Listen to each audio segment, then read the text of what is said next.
It powers pretty much everything in our lives, right? It lights up the dark, it connects us to people thousands of miles away.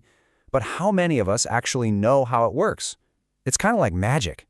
Well, today we're going to pull back the curtain. We're going to follow that invisible path of power and see just how simple and elegant it really is.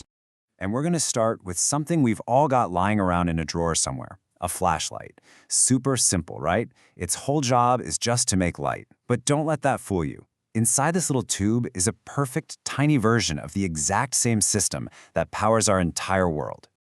So, really think about it. What is actually happening in that split second between you flicking a switch and a beam of light shooting across the room? To figure out that little mystery, we've got to break it down, piece by piece. Okay, first things first. Let's look at the main ingredients. Any electrical setup needs two basic things, a source of power and something to power. So let's start with where the juice comes from. It all starts right here with what we call an electric cell. This is our little portable power pack. And the most important thing to notice are those two ends, the terminals. You've seen them a million times, a plus and a minus. Just think of them as the start and finish line for all that energy. Right, but one single cell only packs so much punch. A lot of our gadgets, including our flashlight, need a little more oomph to get the job done. So what do? Simple. You team them up. And that's all the battery is. It's just a team of two or more cells working together. The way you connect them is absolutely key, though. You have to line them up positive to negative, creating a chain that boosts the total power. All right, so power source, check. Now what about the light itself? Well, in the world of flashlights, you've basically got two main options: the classic old-school incandescent lamp and the more modern LED. The incandescent lamp is the original. It's pretty straightforward. You got this super thin little wire inside called a filament. When electricity runs through it, that wire gets incredibly hot, so hot that it literally glows. And what's interesting is, it doesn't care which way the electricity is flowing, it'll light up either way.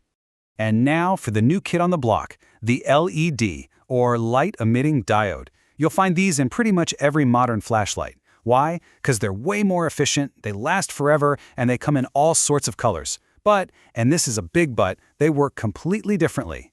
See, an LED doesn't have a filament that can burn out. Instead, it's got these two little wires, or legs. And here's the part you have to get right. Notice how one leg is longer than the other? That longer one is the positive terminal. For an LED to work, electricity has to flow in the correct direction, in through the positive leg and out through the negative. It is a strict one-way street for electricity. So, we've got our power source, and we've got our light source. Now for the fun part, the real aha moment, actually putting it all together to make it glow. I mean, this is the big question, right? It's not enough to just toss the parts in a box together, they have to be connected in a very specific way. We need to build a pathway so that energy can travel from the battery all the way to the lamp. And that path has a name. It's an electrical circuit. Now, the two most important words here are complete and unbroken. You got to think of it like a racetrack. The electricity needs a full, complete loop to travel from the starting line, the battery, go through the lamp, and then get all the way back to where it started. Any break in that track, and everything just stops. And there it is. See that? A complete path from the battery, through the lamp, and right back again. When that loop is solid, with no breaks, we call it a closed circuit. The current can flow freely, and boom, the lamp glows. That really is the fundamental secret to all of this. Oh, and just a quick rule of the road here. When scientists and engineers draw these things out, they have a convention.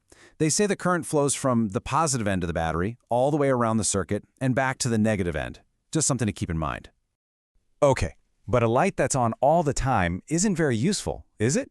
We need a way to control the flow of energy, a way to turn our circuit on and off whenever we want. And that is exactly what a switch is for. It's basically the gatekeeper for our circuit. Its entire job is to either complete the path or to break it. Let's go back to our racetrack. Think of the switch as a drawbridge. When you set the switch to off, the drawbridge is up. There's a big gap in the track. We call that an open circuit, and the electricity just can't get across. But when you flip that switch to on, bam, the bridge slams down. The path is complete again, a closed circuit, and the current can flow, lighting up that lamp. So we have the path, and we have a way to control it. But what is the path actually made of? I mean, why do some materials work for this and others just don't? Here's a great question that gets right to the heart of it. We've all seen electrical wires, right? They're always metal on the inside with a plastic coating on the outside. Well, that's not just for looks. It's actually critical for making the whole thing work safely. To get why, let's use one last analogy. A good road system needs two things: the road itself, for cars to drive on, and guardrails to keep them from flying off the edge. In electricity, the road is what we call a conductor, and the guardrails are insulators. So conductors are materials that let electricity pass through them super easily. Metals, like copper or even the metal in your house key, are fantastic conductors. Insulators do the exact opposite. They block electricity. Things like plastic, rubber, and wood are great insulators. The current just can't get through. And that is exactly why wires are built the way they are. The copper wire inside is the conductor. It's the perfect highway for the electric current to travel on. And that plastic coating? That's the insulator. It's the guardrail that keeps all that electricity safely contained inside the wire, which, keeps us from getting shocked. So, there you have it. From a simple flashlight to the supercomputer in your pocket, everything electric runs on this one beautiful idea: a controlled, complete circuit. A power source, something to power, and an unbroken path connecting them. Once you see it, you really do start to see it everywhere. So, take a look around you. How many of these hidden circuits are quietly powering your world right now?